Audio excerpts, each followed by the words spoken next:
कभी ये शिवलिंग है, ये गोल जलाधारी है, ये सामने चरण है। करें दर्शन सबने। ये दो सामने जो चरण है, इसके बीच में सुख सुंदरी है। कभी कभी विशेष कोई अवसर आए,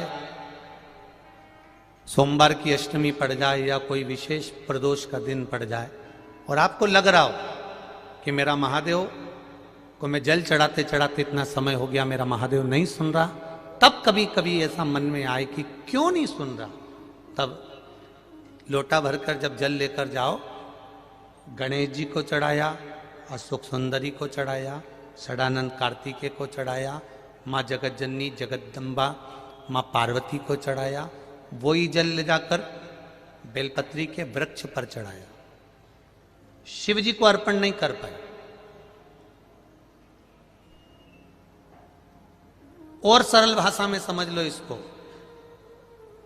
किसी किसी माता को आपने देखा होगा, किसी किसी व्यक्ति को आपने देखा होगा कि वो शिव मंदिर में जाता है, शिव जी को भले जल नहीं चढ़ाता है, पर शंकर भगवान के मंदिर में जाकर इतनी सफाई कर देता है, जहां शंकर भगवान का कहीं बेलपत्र वगैरह पड़ा हुआ है उसको उठाएगा, बीनेगा, फिर यहाँ से धोएगा, श्रृंगार करेगा, यहाँ से साफ करेगा, साफ करके जो पानी जा रहा है वहाँ साफ करेगा, साफ करके एकदम क्लीन करके फिर शंकर भगवान को पोंछ कर स्नान कराकर जल चढ़ाकर फिर उनका श्रृंगार करता रहता है। कभी कभी आपके साथ में भी ऐसा हुआ, आपने भी करा होगा, ऐसा नहीं कि नहीं करा।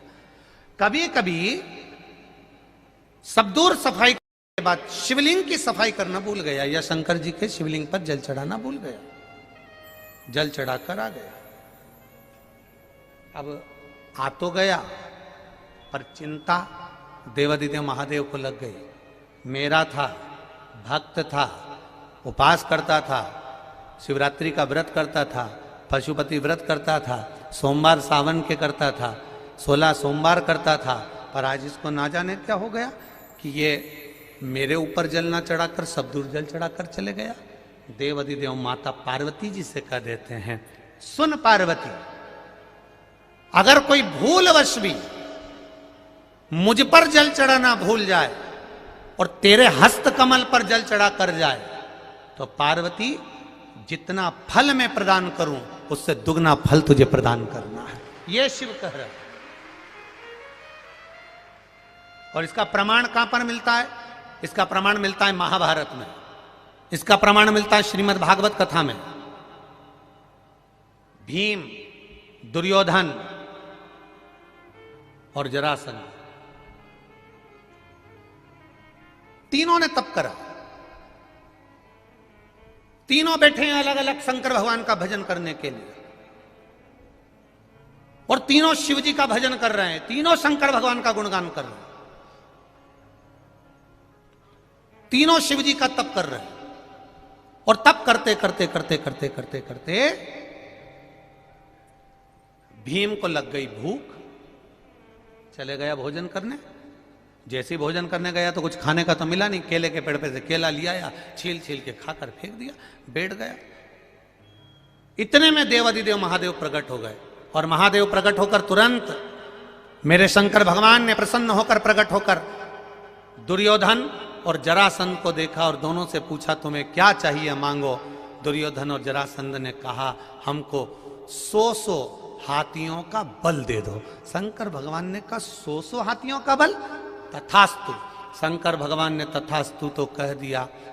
भीम बैठकर केला खा रहे थे और जरासंध और दुर्योधन जाते जाते हंस दिए। बताओ, इस खबड्डे को देखो, हप्सी को देखो, खाने के चक्कर में इसको आशीर्वाद नहीं मिला और हमको 100 हाथियों का बल मिल गया। किसी पर मत हंसना। दुर्योधन और जरासंध भीम पर हंसे थे, और दुर्योधन और जरासंध भीम पर हंस दिए। भीम का मुंह उतर गया, चेहरा उतर गया, केला छोड़ा, भीम तप करने चले गया। तप करने गया तो भीम जान गया कि मैं अब तप करूंगा तो महादेव का नहीं करूंगा, पार्वती जी का करूंगा। अभी आपको कथा में कहा था कि केवल जलाधारी भी अगर आप स्पर्श कर कर बेलपत्री आदि जो निर्माल्य पड़ा हुआ है उसको उठाकर बहुत बड़ा दोष है एक, शायद आपने भी जिंदगी में कभी करा होगा, अब कर दिया हो, अब मत करना। कौन सा दोष? जैसे ये शिवलिंग, ये जलाधारी, ये मट्टी का दिया जलता हुआ, लोग भगवान को दिखा के, जो ये जलाधारी होती है ना, इसकी जो किनोर होती है ना, कई लोग उस दिए को इस किनोर पे रख देते हैं। कई लोग नारियल को, श्रीफल को इस हस्त कमल पे जहां शिवलिंग रखा हुआ है यहां रख देते हैं। ये दोष है, ये शिव महापुराण का दोष है। शिव पुराण कहती है अगर पशुपति व्रत कर रहे हो, आप कोई व्रत कर रहे हो, कोई कामना कर रहे हो, तुम्हारे पास में अगर श्रीफल, पशुपति व्रत करने के बाद 5वें दिन भी अगर तुम श्रीफल चढ़ा रहे हो, तो वो श्रीफल ये जलाधारी पर नहीं रखना है, उस श्रीफल को भेंट के साथ में शंकर भगवान की जलाधारी शिवलिंग इसके ठीक सामने नीचे जमीन पर रखना है। उसका फल ये होता है कि तुमने जो पशुपति व्रत करा, शंकर भगवान ने उसको स्वीकार कर लिया और वर प्रदान कर दिया। पर कई लोग इसमें ऐसे बैठे होंगे जिन्होंने वो श्रीफल 11 रुपया भेंट, वो जो जलाधारी है जिस पे शिवलिंग रखा, उसी पे रखा। हम तो शंकर जी को देंगे, हम तो शंकर जी।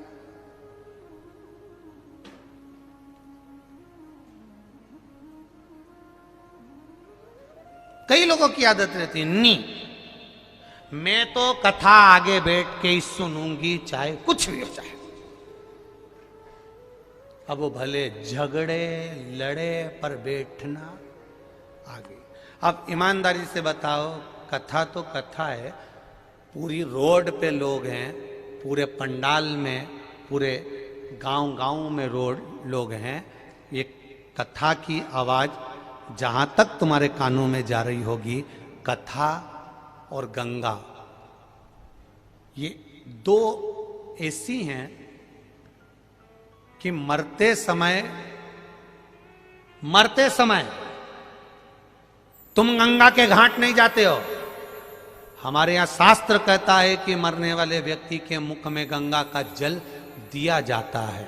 उसी तरह महादेव की कथा तुम कहीं पर भी बैठकर श्रवण कर लो, फल उतना ही मिलेगा जितना पंडाल में बैठकर मिलेगा, उतना ही प्राप्त हो।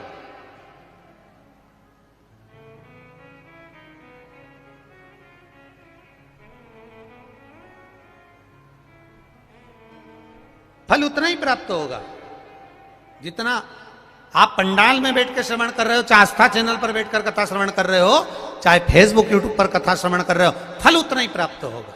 बस निवेदन केवल इतना है कि 3 घंटा जब कथा को श्रवण करो, तो जैसे पंडाल में बैठकर मौन रहकर, चुप रहकर, आसन लगाकर, एक जगह बैठकर आनंद के साथ, ना खाना ना पीना, बस आनंद के साथ शिव महापुराण की कथा सुनते हो, ऐसे घर पर टकटकी लगाकर आस्था चैनल के सामने भी 1 बजे से 4 बजे तक मुझे महादेव को प्राप्त करना है, बस उसकी कथा श्रवण करना है, वो दिल लगाकर।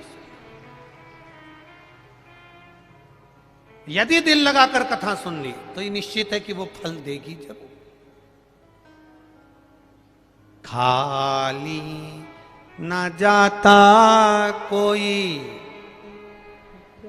से तुम्हारे। दीनानाथ तू चुप हो जा, आप बोलो जरा, आप बोलो। खाली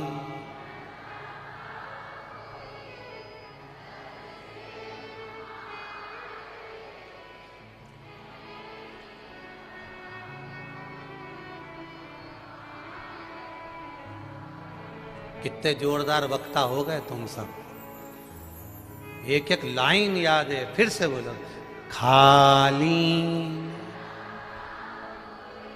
दर से तुम्हारे खाली ना जाता, दर से तुम्हारे मैं भी खड़ा हूं, नन्ही बाहें पसारे अपने हृदय से लगा लो लगा लो, गिरा जा रहा हूँ, उठा लो उठा, प्रभु अपने दर से अब तो न टालो, गिरा जा रहा हूँ, उठा लो उठा लो। उससे प्रार्थना दिल की,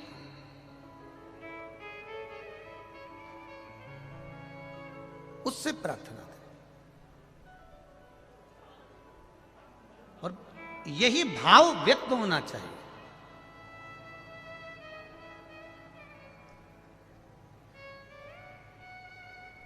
यही भाव आपके व्यक्त होना चाहिए।